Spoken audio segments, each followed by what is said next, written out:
पहला केस दिया है कि जो टी सेट है उस पे लॉस हुआ है 10% का, और जो लेमन सेट है उस पर गेन हुआ है 20% का। लेकिन लॉस हुआ और गेन भी हुआ, फिर भी ओवरऑल उसको गेन ही हुआ है कितने रुपए का? 60 रुपए का।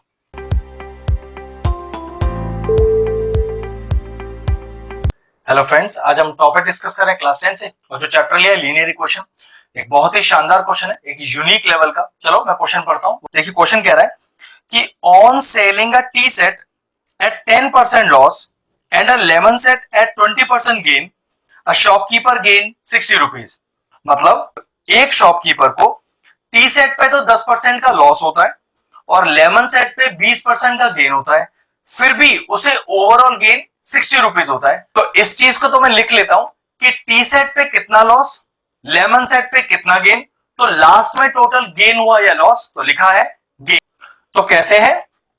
पहला केस दिया है कि जो टी सेट है उस पे लॉस हुआ है 10% का, और जो लेमन सेट है उस पर गेन हुआ है 20% का। लेकिन लॉस हुआ और गेन भी हुआ, फिर भी ओवरऑल उसको गेन ही हुआ है कितने रुपए का? 60 रुपए का।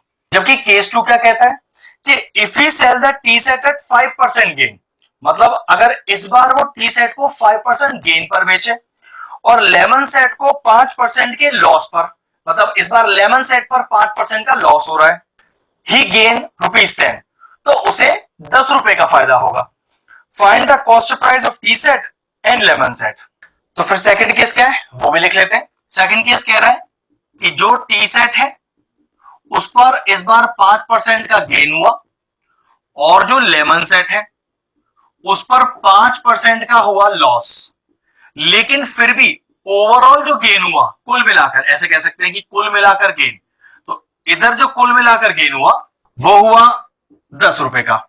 तो कह रहा है कि टी सेट और लेमन सेट का कॉस्ट प्राइस निकाल दीजिए। तो देखो एकदम आसान है, लीनियर इक्वेशन इन 2 वेरिएबल्स है, तो पक्की बात है कि एक की सीपी एक्स होगी और एक की सीपी वाई। तो चलो स्टार्ट करते हैं। तो लिखा मैंने कि लेट सीपी ऑफ, पहले टी सेट बोला है तो पहले टी सेट ले लेते हैं। Let the CP of tea set be x, let CP of lemon set be y. एकदम आसान क्वेश्चन है, बस थोड़ा सा ध्यान रखना है। अब केस 1, केस 1 अपने को क्वेश्चन में क्या किया मैंने? Loss on T set. तो देखो लॉस ऑन टी सेट 10% का, तो 10% ऑफ एक्स। भाई सीपी पे तो लॉस या गेन निकलता है, तो ये कितना आ गया? देखो 0 से 0 चला गया, तो कितने रुपए का लॉस हो गया? जबकि लेमन सेट पर गेन हुआ है 20% का, तो लिखेंगे गेन ऑन लेमन सेट, वो कितना? 20%। 20% ऑफ व्हाट? सीपी। और लेमन सेट का सीपी कितना है भाई? काटो इसे, तो 0 से 0 गया, 2 1 2, 2 5 10, तो ये आपके पास आ गया y/5 रुपीज। ध्यान रखो ये हुआ लॉस, ये हुआ गेन, लेकिन लॉस और गेन के बावजूद उसे गेन ही हुआ है। तो याद रखो, आपको अगर 2 रुपए का लॉस हुआ हो और 5 रुपए का फायदा हुआ हो, तो कुल कितने रुपए का फायदा हुआ? ऑब्वियसली बात 3 रुपए का। तो वो 3 रुपए कैसे निकाले? गेन में से लॉस माइनस कर दिया, तो लॉस हुआ और गेन हुआ, लेकिन ओवरऑल तो गेन ही हुआ है। तो कैसे लिखेंगे? ओवरऑल गेन वो हुआ हमें 60 रुपए का, और ओवरऑल गेन निकाला कैसे आता है? जो गेन हुआ है उसमें से लॉस को माइनस कर दीजिए, तो ओवरऑल गेन निकल आएगा या टोटल गेन निकल आएगा। ये गेन कितना हुआ? y/5 माइनस का लॉस कितना हुआ? x/10 और इज इक्वल टू 60। एलसीएम ले लेते हैं, एलसीएम 10 आएगा इसका। ये हो गया आपके पास 2y माइनस का x इज इक्वल टू 60, और इक्वेशन कैसे आ गई? -x प्लस 2y और इज इक्वल टू 600। ये लीजिए हमारी पहली इक्वेशन तैयार है। ध्यान ये रखना है, लॉजिक क्या है?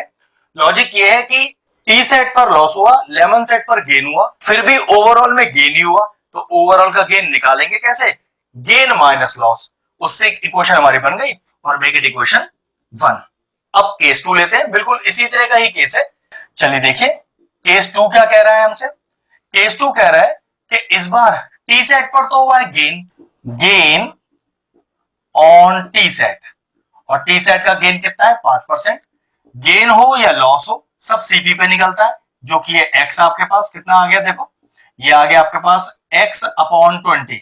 तो इस बार आपको जो टी सेट है उस पर एक्स अपॉन 20 रुपीज का तो गेन हुआ है, और 11 सेट पे 5% का लॉस हुआ है, तो लिखेंगे loss on 11 set.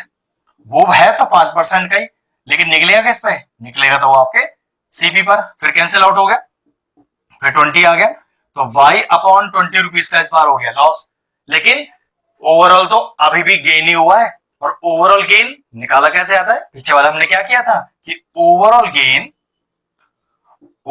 Gain is equal to gain minus का लॉस। तो ओवरऑल गेन है 10 रुपए का, गेन हुआ हमें x अपॉन 20 का, माइनस लॉस, और लॉस हुआ y अपॉन 20 का। फिर से लेंगे एलसीएम, तो देखो एलसीएम कितना आ गया इसका 20, तो एलसीएम आ गया क्योंकि बेस तो सेम है, तो x माइनस वाई ऊपर as it is equal to में 10, और इक्वेशन क्या बनी x minus y is equal to 200, और मेक इट इक्वेशन 2। अब क्या करें, अब साइमल्टेनियस लीनियर इक्वेशन में हम एलिमिनेशन मेथड या सब्स्टिट्यूशन मेथड यूज कर सकते हैं। तो मैं देखो माइनस एक्स और प्लस एक्स मौजूद है, तो मैं एलिमिनेशन मेथड लगाकर एक्स और वाई का वैल्यू निकालूंगा। चलिए दोनों क्वेश्चन को लिखते हैं और फिर सॉल्व करते हैं इसे यूजिंग एलिमिनेशन मेथड। तो पहली क्वेश्चन लिखते हैं, तो पहली क्वेश्चन है minus x plus 2y is equal to 600, और देखो दूसरी क्वेश्चन क्या है कि x माइनस का y इज इक्वल टू 200। अब चेक करो क्या प्लस एक्स और माइनस एक्स है, तो हाँ, तो सिंपल ऐड करने से दोनों कैंसिल आउट हो जाएंगे।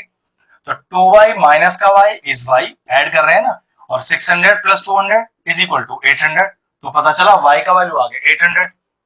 इस y की वैल्यू को किसी भी क्वेश्चन में पुट कर दो, तो छोटी क्वेश्चन 2 में पुट करते हैं, तो y जहां लिखा है मैं 800 डाल दूंगा, तो x minus y that is equal to 800 is equal to 200, minus 800 को उधर ले जाइए, तो कितना हो गया, वो हो गया 1000।